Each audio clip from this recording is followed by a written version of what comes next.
মনর ভাষা মনর ভাষা মনর ভাষা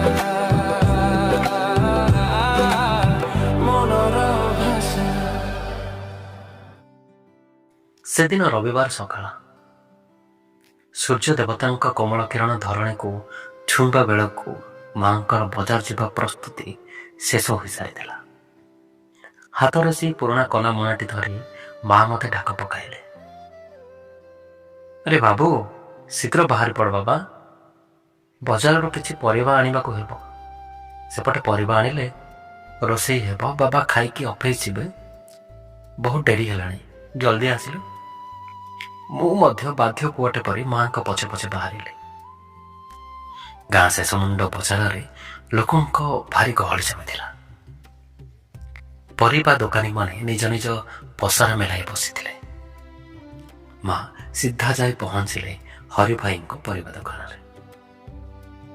ହରିଭାଇ ମଧ୍ୟ ମାଙ୍କୁ ଦେଖି ସ୍ମିତହାସ ଦେଇ କହିଲେ, ଆସନ୍ତୁ ମାଉସୀ, ଆଜି ଏକଦମ ତାଜା ପରିବା ଆଣିଛି।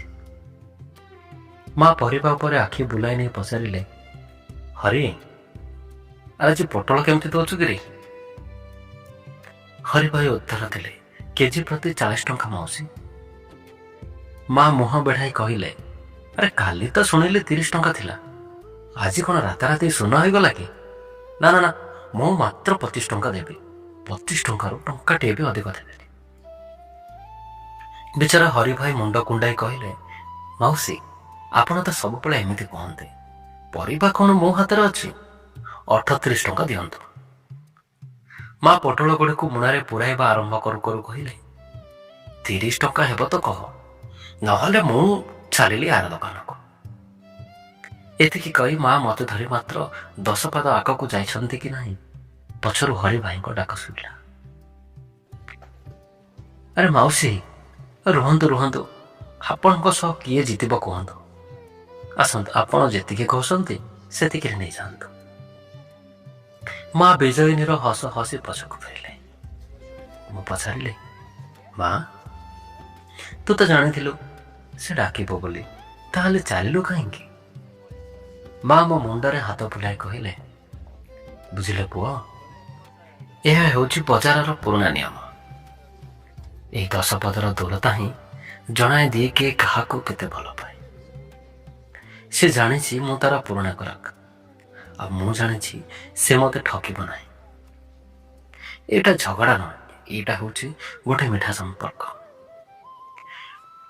ହଁ, ମୁଁ ମାଙ୍କ ସହ ପାଦରେ ପାଦ ମିଶାଇ ଆଗକୁ ବଢୁଥାଏ ଆଉ ଭାବୁଥାଏ, ବାସ୍ତବରେ ମାଙ୍କର ସେଇ 10 ପାଦର ଦୂରତା ଅଭିମାନ ଭିତରେ କେତେ ଯେ ଆତ୍ମୀୟତା ଲୁଚି ରହିଛି, ତାହା ଆଜିର ଏଇ ଯନ୍ତ୍ର ସଭ୍ୟତାର ବଡ଼ ବଡ଼ ସପିଂ ମଲ୍ରେ କେବେ ମିଳିବ ନାହିଁ।